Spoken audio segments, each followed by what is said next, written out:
लड़का अपनी दुल्हन को लाने के लिए बारात लेकर घर से निकलता है और जब वो अपनी बारात को लेकर लड़की के वहाँ पर पहुँच जाता है तब उसको टॉयलेट लगता है और जैसे ही वो टॉयलेट करने के लिए बाहर सड़क पर जाता है तभी उसके ऊपर ताबड़तोड़ हमला हो जाता है। दोस्तों, जो लड़की के प्रेमी होते हैं और फिर वो उसके ऊपर ताबड़तोड़ हमला कर देते हैं, चाकू छुरी और कैंची से उसके ऊपर ताबड़तोड़ हमला करते हैं और कुछ ही देर में दूल्हे की हत्या हो जाती है, उसकी मौत हो जाती है। और दोस्तों, जब इस बात का खुलासा होता है तो सबके पैरों के तले से ज़मीन खिसक जाती है।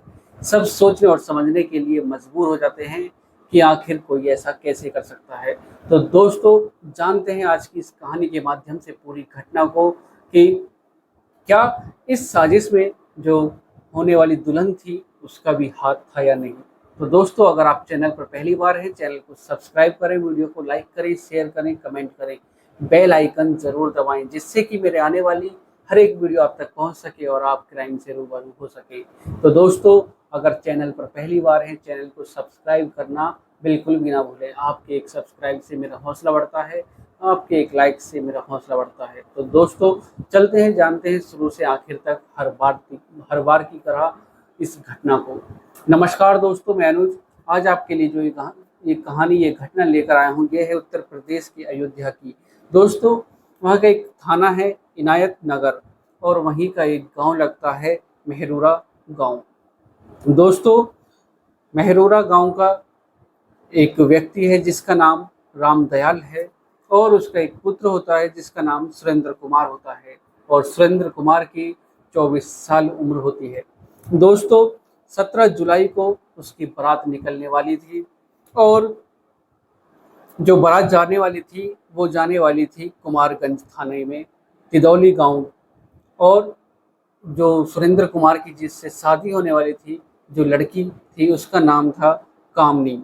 दोस्तों, कामनी से सुरेंद्र कुमार का रिश्ता तय होता है और 17 जुलाई को सुरेंद्र कुमार अपनी बारात को लेकर बड़े धूमधाम के साथ घोड़ी पर चढ़कर अपनी घुड़चढ़ी करता है और पूरे गांव में ढोल नगाड़ों के साथ वो अपनी बारात लेकर निकलता है। और करीब 7-8 बजे का समय होता है जब वो अपनी बारात को लेकर निकलता है। दोस्तों, बारात लड़की वालों के यहाँ पहुँच जाती है और रात का करीब समय होता है 10-11 बजे के करीब। जब बारात वहाँ पर पहुँच जाती है, सारी रस्में होती हैं, जो जो भी रस्में होती हैं, सारी रस्में होती हैं। लड़का लड़की एक साथ बैठकर खाना खाते हैं और जब रात के 11 बज जाते हैं दोस्तों, उसके बाद लड़के को टॉयलेट लगता है।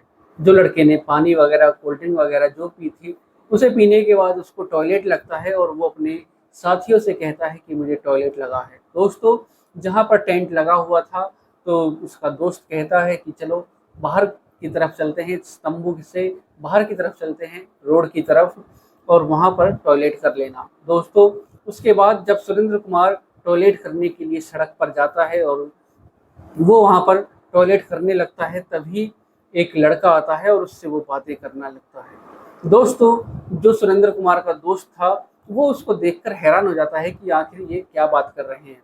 दोस्तों, जब वो दोनों आपस में बातें कर रहे थे तभी 3 लड़के और झाड़ी से निकलते हैं और उस पर वो सुरेंद्र कुमार के ऊपर ताबड़तोड़ वार कर देते हैं और चाकू कैंची से उसके ऊपर ताबड़तोड़ हमला करते हैं। और जैसे ही सुरेंद्र कुमार का दोस्त यह सब देखता है तो वो चीखने लगता है, चिल्लाने लगता है और वो अकेला आखिर कर भी क्या पाता, तो वो चीखने लगता है और चिल्लाने लगता है और अंदर की तरफ जाता है और जो अंदर व्यक्ति थे उनको बुलाकर लाता है कि सुरेंद्र कुमार के ऊपर हमला हो गया है। दोस्तों, उसके बाद जो वो 4 लड़के होते हैं वो वहाँ से फरार हो जाते हैं, झाड़ियों की तरफ वो भाग जाते हैं। दोस्तों, उसके बाद सुरेंद्र कुमार को हॉस्पिटल ले जाया जाता है और कुछ ही समय बाद उसकी मौत हो जाती है। दोस्तों, जो वहाँ पर की पुलिस होती है, थाने की इनायत नगर की पुलिस होती है जहाँ से जो बारात आई थी, और कुमारगंज की पुलिस, दोस्तों सभी मिलकर खोजबीन करना शुरू कर देते हैं, जांच पड़ताल करते हैं। और जब पूछताछ होती है तब जो कामनी होती है, जो लड़की दुल्हन होती है, वो कहती है कि मुझे पता है सुरेंद्र कुमार को किसने मारा है। और जब कामनी बताती है कि पिंटू और लड्डू, कोरी और श्याम ने सुरेंद्र कुमार की हत्या की है। और जब कामनी से पूछताछ की जाती है तब वो बताती है कि ये मेरे प्रेमी थे और ये मेरी शादी से पहले ही कहते थे कि अगर बारात आई तो हम लड़के को जिंदा नहीं छोड़ेंगे। लेकिन मैंने उनकी बात पर विश्वास नहीं किया और मैंने सोचा कि ये ऐसे ही धमकी दे रहे हैं जिससे कि मैं शादी ना करूं। दोस्तों, उसके बाद पुलिस तुरंत पिंटू और लड्डू कोरी को गिरफ्तार कर लेती है और श्याम जो होता है वो फरार हो जाता है और उसके जो दोस्त था वो भी फरार था। पुलिस उसको ढूंढने में लगी रहती है। दोस्तों, उसके बाद जब पूछताछ की जाती है तब पता चलता है, जो पूरी घटना खुलकर सामने आती है, तो जो कामनी थी उसका पहले जो प्रेम प्रसंग था वो पिंटू से था। उसके बाद उसका ब्रेकअप हो जाता है। उसके बाद वो लड्डू कोरी से होता है और फिर उसके बाद लड्डू कोरी के बाद वो श्याम से प्रेम प्रसंग उसका शुरू हो जाता है। दोस्तों, उसके बाद जब उन तीनों को पता चलता है कि इन पिंटू और लड्डू कोरी को पता चलता है कि जो कामनी है वो श्याम से बात करती है, तब उसके बाद वो तीनों कामनी से बातें करना शुरू कर देते हैं और कहते हैं कि तुम हम तीनों से फ़ोन पर बातें करना शुरू कर दो। और उसके बाद कामनी कहती है कि मेरी शादी होने वाली है। तो फिर पिंटू और लड्डू कोरी और श्याम कहते हैं कि तुम शादी नहीं करोगी, इसी गांव में रहोगी और हमसे बातें करोगी, नहीं तो हम या फिर हमसे शादी करोगी।